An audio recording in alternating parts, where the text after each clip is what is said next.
everyone, I'm Dr. Madhavi. I'm a senior pediatrician with over 2 decades of experience working with children and parents in Hyderabad.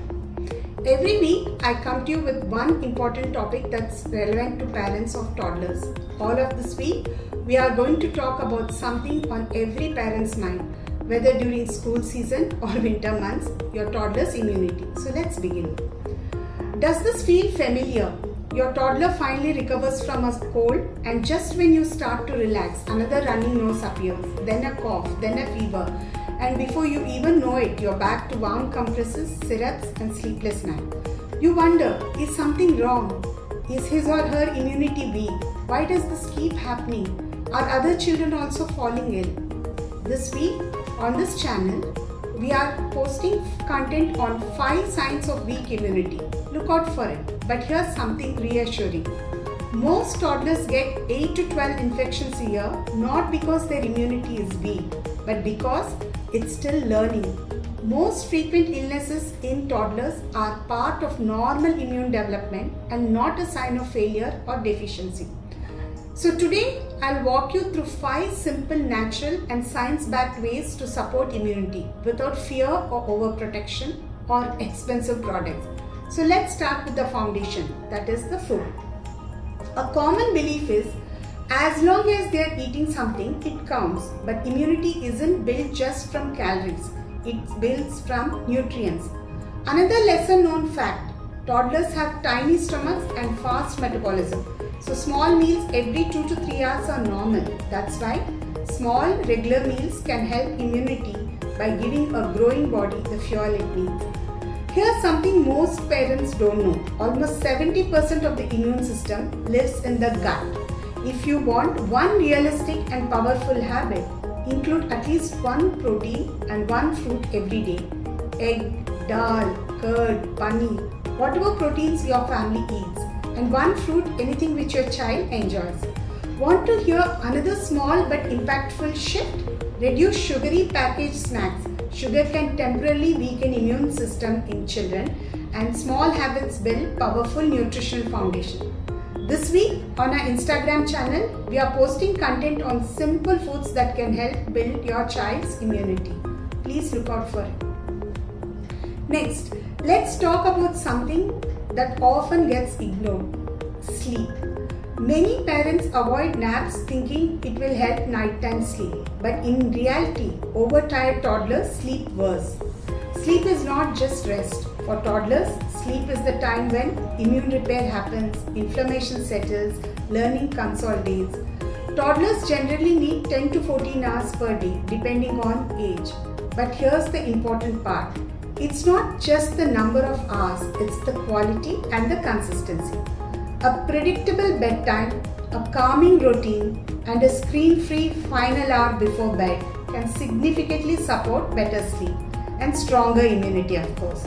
Consistency matters more than perfection. Here's a heads up. This week on our Instagram channel, we will be posting content that will bust some myths on toddler immunity. You should take a look at it.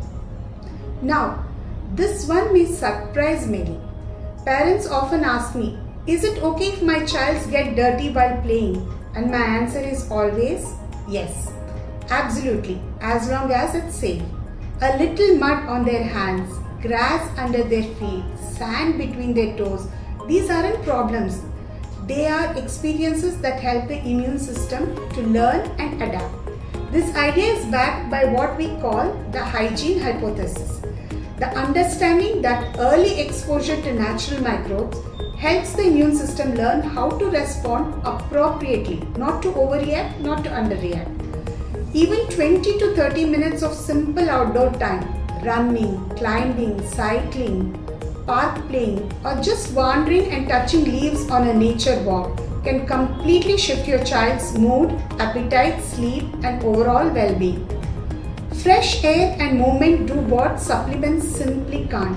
Outdoor play isn't a luxury, it's a deeply biological need, one of the most natural health boosters we have. Trying to raise children in a spotless, germ-free bubble is not realistic. It actually makes them more vulnerable. Of course, hygiene matters, but balance also matters, and even more. Sanitizers are useful only when you are outdoors with no access to water. For daily life, soap and water are more than enough and even better actually. Let me tell you a few habits that can make a real difference. Washing hands before eating and after outdoor play. Keeping nails short. Long nails trap germs. Changing out of school or play clothes. Not sharing bottles, spoons or towels. Keeping the home smoke free and even smoker free. Teaching kids to sneeze into their elbows. These are habits that you must try modeling. Remember, children don't learn from what you say, they learn from what you do. Now the question every parent has is, when should I worry? Here's what generally normal at the toddler age. 8 to 12 viral infections a year, fevers that settle in 2 to 3 days, occasional vomiting or loose stools, a mild ear infection once in a while. These are all just signs of busy immune system learning to do its job. But certain patterns need attention. Talk to your pediatrician if you notice fever lasting more than 72 hours, breathing difficulty, poor appetite and poor weight gain, repeated ear infection and persistent low energy. But just as importantly, trust your instincts. Parents often notice subtle changes before anyone else does. Early attention can save a child weeks of discomfort and can sometimes altogether prevent complications. This week on our Instagram channel, we will be posting a trivia quiz for parents on the toddler immunity. I think you should definitely try it. So here's the big picture. Strong immunity isn't built in a rush. It's built through gentle, consistent habits. Real food, good sleep, daily movement, balanced hygiene, and timely care when needed. You don't need perfection, just progress. And you're already doing more than what you think. I'm Dr. Madhavi, and if this gave you clarity or relief, please subscribe to this channel and follow us more for simple, evidence-backed parenting guidance.